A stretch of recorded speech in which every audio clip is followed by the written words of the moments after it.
welcome back to another episode of Synchronous. Charles Levan, LA-based sync agent. So stoked to be back in the studio. Thanks for everybody tuning in. And in the studio, we have two very special guests. Really stoked to sit down and have a chat with Deva and Rachel Lautzenheiser, music supervisors here in Los Angeles from Playtone. How's it going? Great. Lovely. Thank you. So stoked. It's been a minute. Our schedules got rearranged with everything that's been happening in Los Angeles, but we're here. We're going to have this amazing chat. Take notes, guys. This is going to be a masterclass, if you will, on music supervision. Would love to turn the mic over to you, Deva, and talk about, I know you've been working at Playtone, Tom Hanks' production company for the last 25 plus years, and would love to hear how you started there and working with Rachel for over the last decade on some amazing projects. Yeah, we are here in-house at Playtone. Very grateful to be here. And I also have my own company in which Rachel and I music supervise a lot of projects outside of Playtone. So we're always wearing different hats. To answer your question, Charles, I started years ago in the music business, like yourself, when the music business was thriving before it took a very different turn, and worked at record companies and radio stations and tour promotion, all of that. And then switched to music supervision and started learning the ropes early on, and then had met I had known Gary Getzman, Tom's partner, and he, usually music supervises projects on his own as being, prolific film producer. And they started this little film called That Thing You Do, which Tom ended up writing and directing. It was a huge musical and needed some extra hands. And I said, yes. So that's where it started many, many years ago. Amazing. And that starred Tom Hanks alongside Charlize Theron and Liv Tyler. Wow, we're going way back.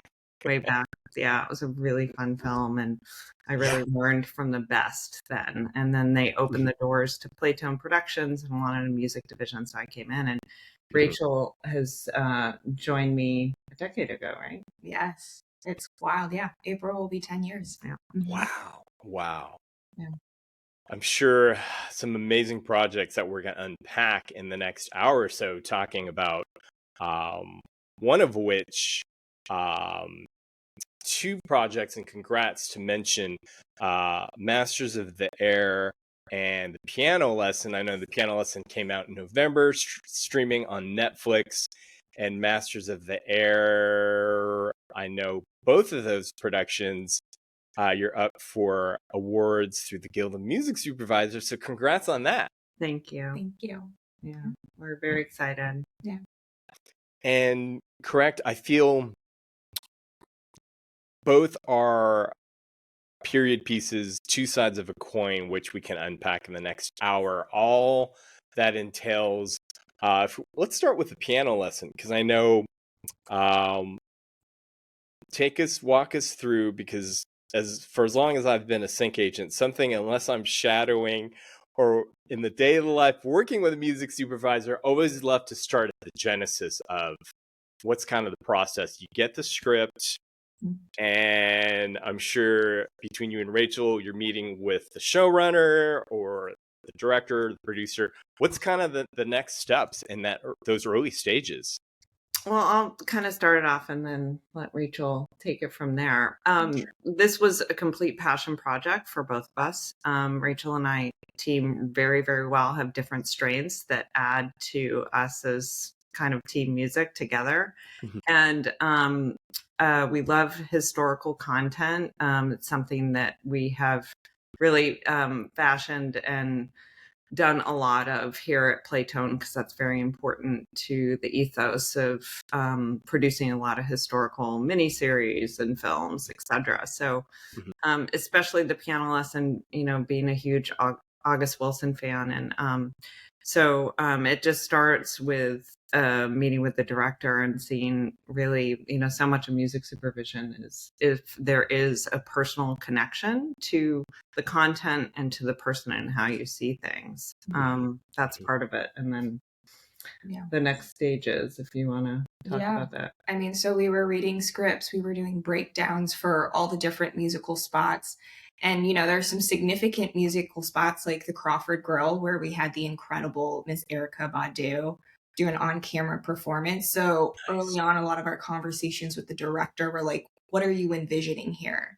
And once we heard about, his ideas, collaborating back and forth as a team with our director, with, filmmakers, key filmmakers, it was really a matter of like, okay, you're drawing inspiration from these blues singers like Bessie Smith. And okay, if there's an original, if there's not an original, and just taking those conversations till, we made it come to fruition with the incredible people on this project. And that's what's fun about having two people on a team, because, I think about things as everyone knows who's probably listening, everyone has their own affinities to a certain style, musical memories, and taste. So with two of us, we have a process together where we constantly will have brainstorm sessions on a creative level before we dig in and before we present it to the filmmaker. So it's a terrific rhythm in how we work together. And it's not just working in a silo of having ideas too. So we make it a really fun process. And we're having worked together for 10 years, each other's workflow, and I'm sure it's almost sometimes mental telepathy. If one person's thinking, you're gonna echo it, or but that's amazing. And I think correct, there were some amazing uses, including Etta James. Well, actually, I think I'm jumping ahead, because at last Etta James was a use in Masters of the Air. But with the piano lesson, if you want to spend some time, was it The Tempest? There were a handful of different, what key moments that I think would be important for us to talk about too is the piano being a character in itself. So, the theme of the piano lesson in general is what is left behind in a historical legacy and what you take with, and each family member having a different idea of what is valuable in terms of what's emotional value, spiritual value, financial value. And so to really implement that in the choices of music that we did was incredibly relevant. And it was like the piano had a spiritual kind of role in it too, and the way it was played. So it wasn't just the choices and working with the actors and rehearsing and pre-records and all of those tactile things. We were deeply involved with how the piano was made with the props department. One of our key element people that still keeps in touch with us was our piano tuner, who was there on set in Atlanta, and we worked with her very closely, and she had a passion for it as well, because it's so important to make sure that the sonic of the piano that you are showing also matches what you're pre-recording, because you always have, we have found over and over about, we do pre-records and people will always want to try live takes. So it's like being involved. And then if you want to talk about some of the songs we chose and how that kind of came about. Yeah. I mean, so besides the songs that were from the play, this was a really exciting time in, key filmmakers, wanting to take creative liberties with some of the needle drops and the source music. And so, for example, getting to brainstorm and come together to our filmmakers with ideas like Salt, the Gospel Clouds, Fela Kuti, Frank Ocean, it was really exciting to get to have a little bit more creative liberty and in this period project. In addition, because a lot of those were really Malcolm's vision of how he wanted to portray that. Mm, And it's always a question of, in a period film, is modern music or non-period music of that time period being used, and how it's used. And he was so, I mean, Malcolm is an incredibly musical, intelligent, has incredible Nice. taste. So a lot of these started with him, and we keyed off Yes. with other ideas that kind of fit his vision. Very nice. And I would imagine, Deva, it's safe to say, correct, sometimes there could be challenges with respect to if there's songs or, copyrights that once you're in the trenches and doing the research, finding those right holders or contacting the estates to figure out who owns what. If you want to touch on, some of those, those steps you have to navigate, because for the listeners out there, 50% of what you guys do is creative, and then the other half, the clearance side, and then all that entails. I would love to hear, what that looks like with, especially with period projects. Yeah, that is, that's it's always a funny aspect of music supervision. Everyone who sees this as a job thinks, of course, it's just picking music and having fun. And so much of it, thank God, it's a skill set that we do love. Like, we're organizational freaks, and in addition to, being like just creatively loving it. So we kind of balance each other in that way as well. As far as music research, I mean, Rachel is really, she's researches your key Kind of how I got my foot in. yeah, it's true. It's true. And incredible at it, on so many period pieces that we've worked on. But this is an interesting one, because I'll talk about a copyright issue on the piano lesson, and then maybe you can expand on it too with the musicologist. Yeah, like, and masters potentially too. Exactly, because there were some pieces in the piano lesson that were originally in the play. Okay. And that Malcolm wanted to use, of course, which stays true to the original material that was in the Broadway play. And then once we got in deeper, because there's deeper rights that you do have to acquire beyond just a stage performance, and that is for clearing it for film and TV and for different screening rights. So we found out that some of these pieces, actually, some of it was like one song could have 3 different copyright holders. In addition to, which we dug in deeper, some of the lyrics that were in the original play were written by August Wilson. So there were a lot of these, and how much we're going to use. So we teamed really, really well with one of our favorite musicologists. So yeah, I mean, and to echo that, our musicologist is like, man, getting a team with her is always a joy. And I feel like we worked a lot with her also closely on Masters of the Air. We did all of the clearances for that project. So definitely getting to know people at publishers and at labels really well, crate digging to find those gems of, like, not just the iconic tracks, which we also love, but like also finding like iconic artists, but maybe a song that isn't the first song that comes to mind when you think of that specific artist. Yeah. Yeah, it was great. Yeah, it's because before we started podcast, we were having a chat about, I worked with Al Green and High Records, Philly International Records in the 90s, and down the hall was, Eddie Lambert and Seth Berg getting in quotes, and from like Karen Rackman working on Pulp Fiction using Al Green's Let's Stay Together. And my saying is all roads lead back to Al Green. And then in preparing for this podcast, I know Deva, you had worked on Book of Eli, and I was watching that seminal use. But if I think what is me as a sync agent and you both as music supervisors is, what a sync can do for a legacy or evergreen artist, revitalizing the catalog, if you will. There's indie artists who they get a sync, and then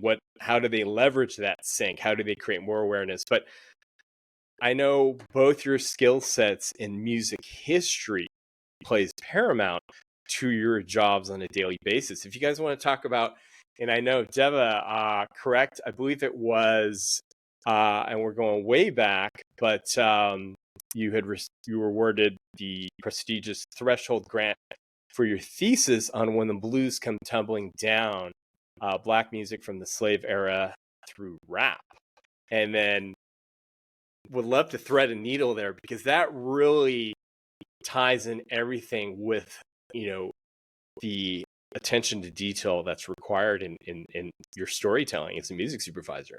Yeah, that's so kind of you to point out something of such history, and it's so meaningful to me, and sometimes that doesn't come up, but it's so threaded through of what makes me passionate about historical material. And yeah, that was a thesis that I've always been fascinated by the social and political ramifications of how music and culture kind of changes viewpoints. And so that was something that I studied and wrote a thesis on, and how Black music in particular from the slave era, how it is interpolated in so much of modern music, and it spans beyond just a genre. And that's so important message for our times. Yeah. In addition, but so I've just been lucky to, I feel like, land on certain projects that I can really draw from those experiences, starting with a Jonathan Demme film called Beloved, that was based on the Toni Morrison book. And working with Jonathan Demme as a director who was so musical, it's like I learned so much from him. And in addition to, it was an Oprah TV movie with Halle Berry called Their Eyes Are Watching God, based on the Zora Neale Hurston. And the same thing, we had on-camera performances. So when the piano lesson came along, it was really just keying off of so much of my passion of that history. And then in addition, to be able to team with Rachel on it, how we kind of come together and put modern takes on utilizing, the things that we love in a period film too. Amazing. Because I think, and then to thread that same, Rachel, your passion for working on projects that amplify underrepresented stories, if you want to talk about, that pursuit. Yeah, I mean, I think of projects that just have really affected me are the ones where you get to walk in someone else's shoes, and whether they're someone like you or someone completely different. And I think the strongest stories are the ones that build empathy. And I think both Masters of the Air and the piano lesson do exactly that. So I feel really thankful and really grateful to get to work on projects that are within that space.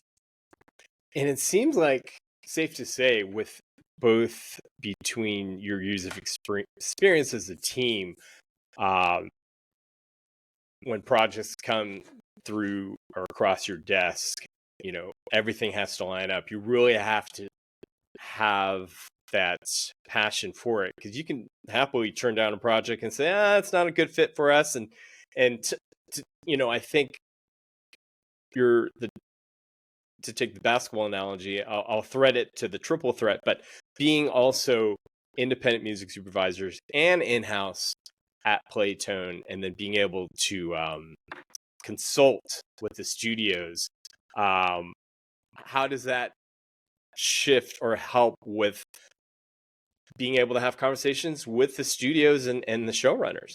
Yeah, we I think that it's always been our muscle strength, because since Rachel joined me almost a decade ago, we both have always, our loyalty always is what comes first at Playtone and what the slate is here. And, they have always welcomed me to work on outside projects. So since the beginning, decades ago, they said, keep your own company and work on outside projects. So, Amazing. it's always been some plate spinning of multiple things at once, but the benefit of that is it only strengthens the muscles and being an inside executive here, in addition to outside music supervisors. And, since 2019, intermittently, I'm doing that now too, is, I am a music consultant for Netflix in the original films division. So,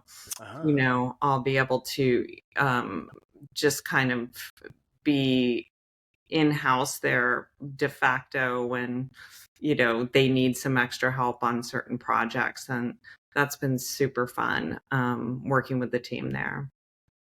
Yeah, shout out to Rudy Chung. I need to get him on the podcast. So, having chats with him, remembering, when he was at Hit the Ground Running, and the Jason Alexander, and the town, our business, it's so small, but then yet, so I remember I started out as a sync agent in 2002, and it's funny because, sync has been around since the days of the labels and them exploiting their catalog, so to speak. But now, if you want to talk about fast forward 2025, there's no shortage of music. I'm sure your guys' inbox, 5,000 plus emails. Hey, I have the perfect song for you guys. You're like, talk about, I know there's labels, publishers, you have sync reps, you have managers, artists. How do you guys kind of manage, the plethora of music that that's coming through any given day? I'll let Rachel. Well, there's definitely a couple of playlists that refresh every week through the Spotify of it all that I am religiously listening to every week to what's fresh. And then also I feel like I love going down the rabbit hole of Spotify and just like finding a new artist and then kind of branching off from there, so that's something that I enjoy doing. So keeping up with what's fresh, finding songs or artists that are undiscovered, like that's a passion of mine. So that's always happening. And then also that also happens, I feel like currently with like vintage artists all the time, where I'll be like thumbing through a record store that's, shout out to Poobah in Pasadena. That's where I grew up. And, getting to just, there's so much good music, new and old, and like the joy of discovering all of it. Like, wow, it's the best. And also I go through phases. So I'm listening to one genre and then I'm switching up and wanting to dive deep into a different genre. So I don't know, like, I guess that's the joy of getting to love what you do and being given permission to do that constantly. So yeah. And then, the other piece of it, of the advantage of being on our end, of course, is we are privy to a lot of material that's unreleased. So in addition to our own passion of discovering, like, it's true, the inbox is what, it's part of our job to keep up with that and really to listen to what's coming up and go to shows and do those, because those are, we're lucky enough to have the seats where, we hear about not only from our own tenacious way of researching, but we're privy to it because people let us know so much that's going to be released or coming down the pike before it does. And we can, hopefully it always is that gamble, something that we love. We always say about music supervision, though, it's really about servicing the filmmaker and the film. Like, it's about us being there, because something that Rachel and I will be like, this is so perfect for that scene. And the director may not feel that way, may have a completely different vision. So it's really about getting into what is the vision of the film, in addition to working with directors and showrunners and filmmakers who are very open to collaborating and to be able to break some artists that they haven't thought of, or vice versa.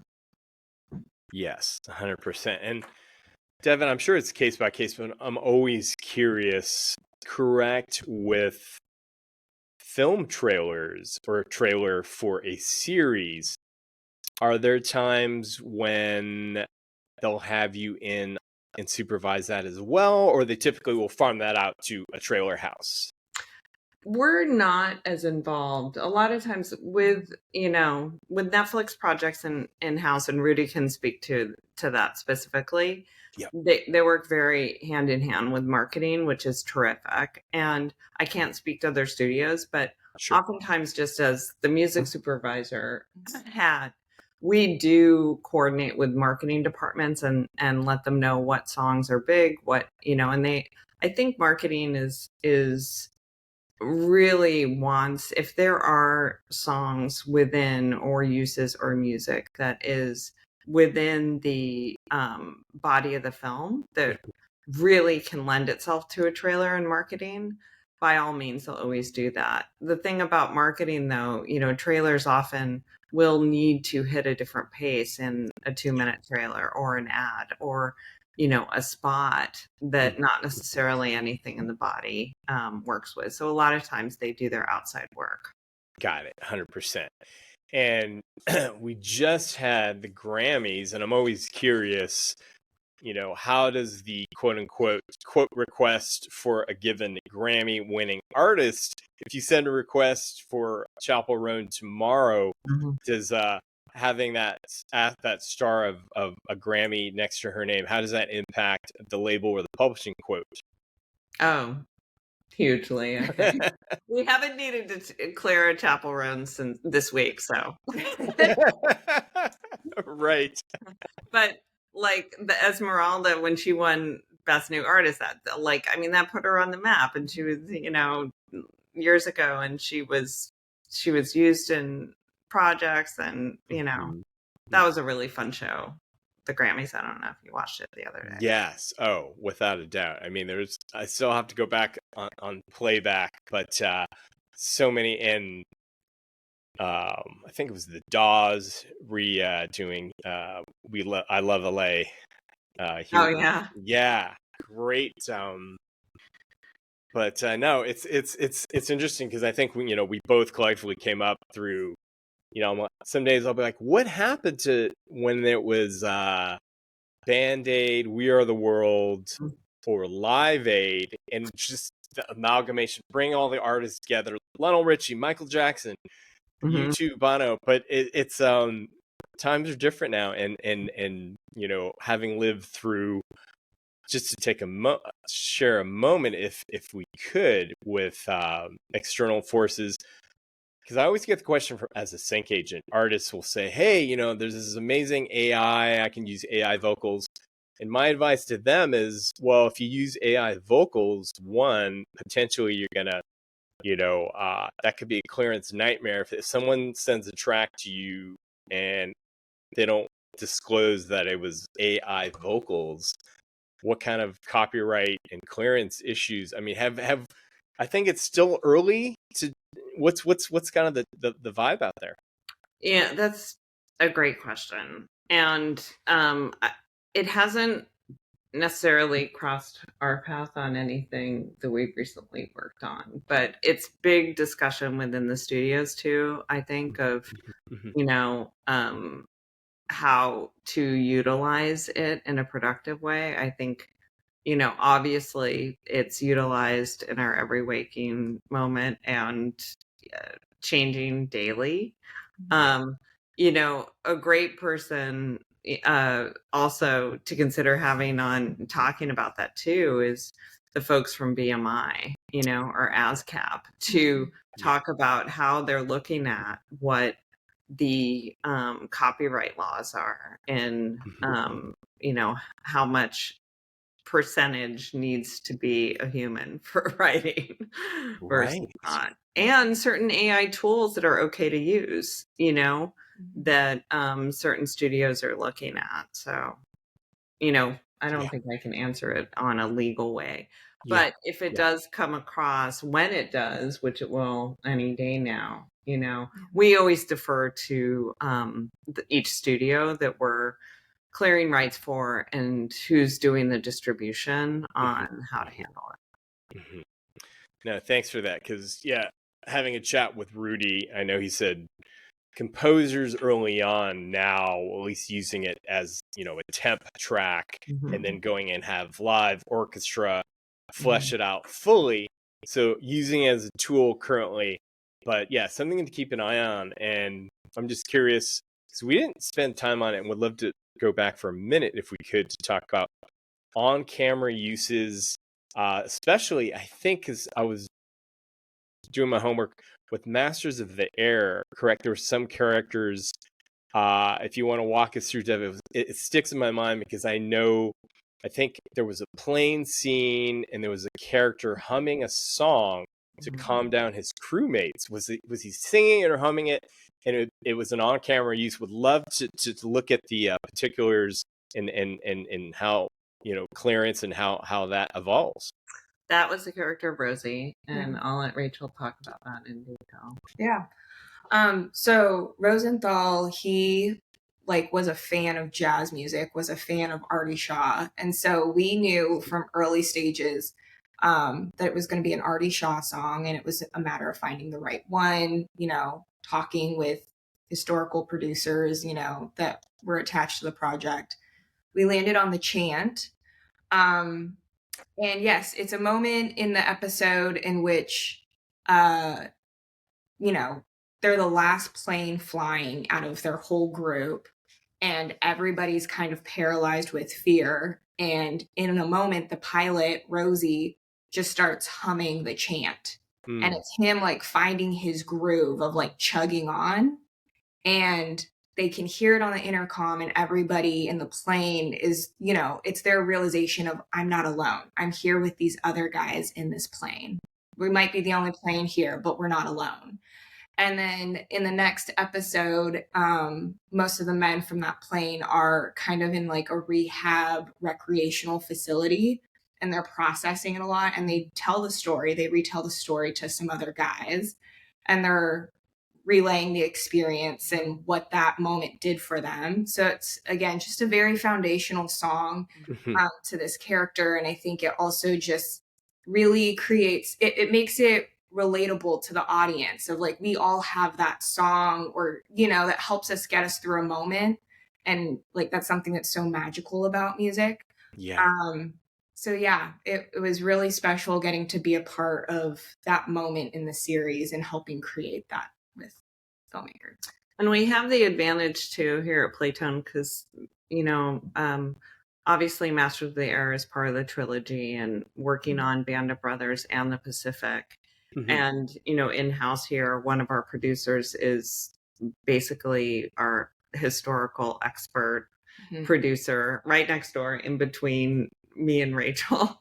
Nice. And so we can pop there and really talk about, because he knows all of the ins and outs of these characters, knew so many of the real men throughout the previous series. And we have this advantage of really in-house here, just, having sit downs with anyone here. And it makes it much more of effective in terms of staying true to the period as music supervisors. And we have a lot of fun with it too. Rachel and I are always, one of the most important things about our job, we always remember to keep laughing. We are not curing cancer. It is music for film and TV. And it's fun, and it makes everyone feel good. There's lots of stressors involved, but we keep a light touch of it all. Love, so very important, because I think it's funny you said that, Deva, because not too long ago, there's that line in our lives pre and post pandemic, and then work from home. But I was chatting with Anne Klein, and she was talking about how, exactly what you said, being able to be next door or work on the lot at Warner Brothers, and then touching a costume or seeing a prop and evoking that extra layer of detail on how the music needs to interplay in the narrative there, versus, we're doing a spotting session remotely through Zoom, and some things are lost. And but do you find, I think, touch wood, we never go back to that state again, but there's a lot that coordination in-house is critical. It is. And Yeah. that is, there is nothing like being in person. Obviously, we all experienced a very bizarre time.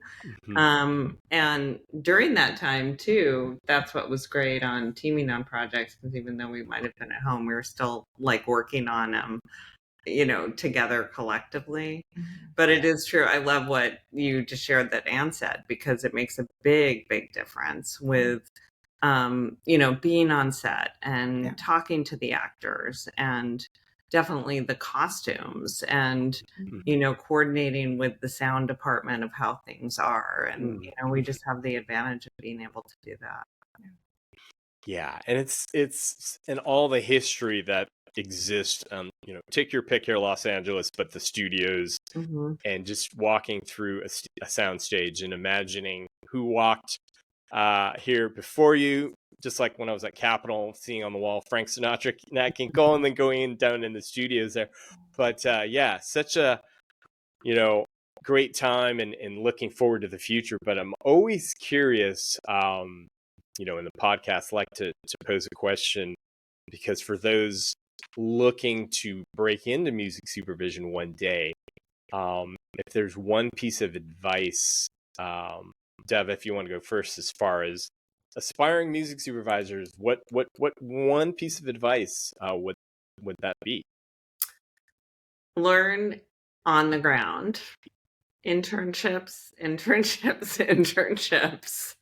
That is the only way. I mean, I always make a joke, like when I was starting out, the only thing close to, like, now there's so many schools that basically you can study it, and it's not just music theory, it's music business, music supervision, and that is all terrific. But there's nothing like getting experience on the ground. And we really, really believe in mentoring. I mean, Rachel can speak to that in terms of bringing people in and sharing what we know.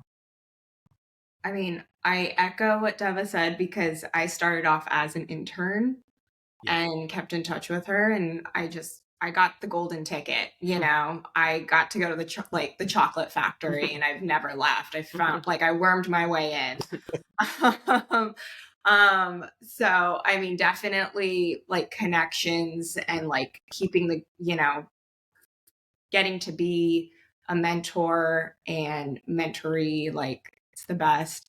I also would just say, like, continuing to like grow your appreciation for music. I think, I love that I get to jump on different projects and get to discover a new favorite genre.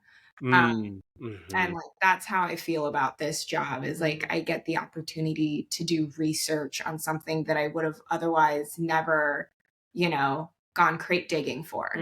So fostering that, because I feel like if you lose that, then you lose the joy and the love of this career.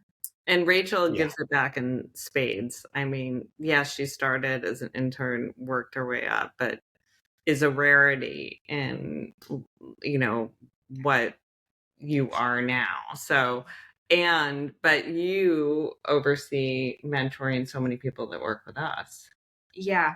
Whenever we get the opportunity to take on interns, I jump, because that's how I got my start. And I'm so grateful. I had the best teacher.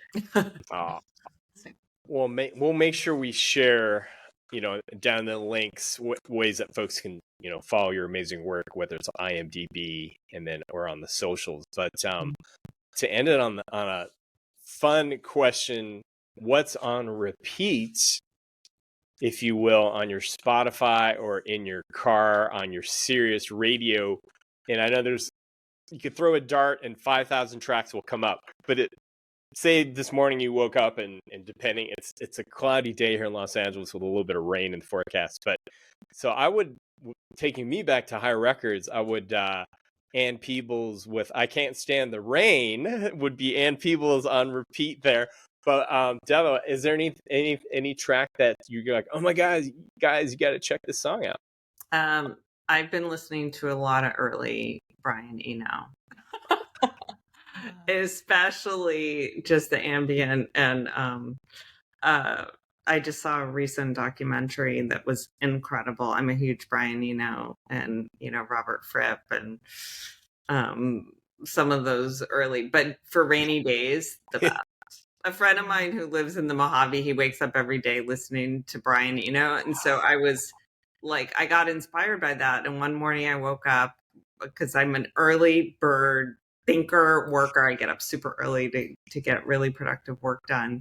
Mhm. And Brian Eno just hit the spot. I don't know what you have on heavy rotation. I've been listening to Berlois a lot. I believe that's how you pronounce them, but it's, no vocals, completely instrumental, sort of jazz music. In the last couple of years, some of my most played albums are fully instrumental. The Krungbin last year was like my top played album.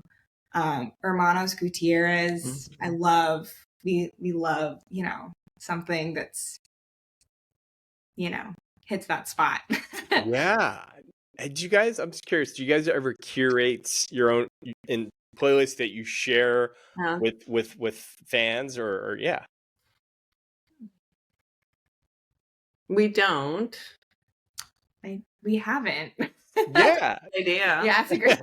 There we go. Well, that could be, I'm planting the seeds there, and then Deva, because you touched on it, and I think it's so important, is getting in that, if you want to talk about hikes and Joshua Tree and how you get in that zone sometimes to get away from the city and immerse yourself on, going into the rabbit hole of working on a project. Is that something, I read that in your bio, and I was like, I can relate to that. Yes. I'm glad you can. I know those of us that live in LA, we're really, really lucky that we do have a gorgeous national park, Joshua Tree, only a couple hours away, depending on what time you leave for traffic. But my husband and I, we live out there, chunk of the time when we can get away. And super, super passionate about the Mojave Desert, about the landscape, and just relating it to the work that we do, especially living in the city. It's not until going out into the Mojave that I realize you never really experience silence until you get out there. And so I find that kind of silence is the best way. It's like, a computer wipe and a clean slate in starting projects and starting fresh. Yeah. So it is one of the most important meditative ways to like reboot and restore. Huge passion of mine. Huge. And, tip of the hat, to the late David Lynch, but I had a artist friend of ours, I think it was on David's birthday, he sent me a link and I participated, and they did a 10-minute meditation. And we, David was huge into transcendental meditation, and being a father of two, they're like, close your eyes, meditate for 10 minutes. I got to the 5 or 6 minute mark. My brain was already thinking, what do I need to do next? So I said, I needed to get back to meditation to retrain that part of the brain of the calmness before the storm and being calm in any given moment. But that's true. We could chat. We could do a part 2. We just scratched the surface. There's so many layers of the work that you guys do, and hats off to you, Deva and Rachel, for all your amazing work, and look forward to, I know you've got some big projects slated through the rest of this year, and we'll save that for a next time chat. But yeah. This is so fun, Charles. Thank you. No, the pleasure's mine, and thanks for everything. And so with that, guys, hit that like button, subscribe. We'll drop links, and you guys can follow Deva and Rachel and their amazing work. And thank you again, guys, for stopping by the studio. It was so great to chat with you. It's great to talk to you. Really appreciate it. Appreciate you guys. Thank you, guys. And with that, guys, we'll catch you next time on a new episode of Sync Riffs. And until then, namaste. Go.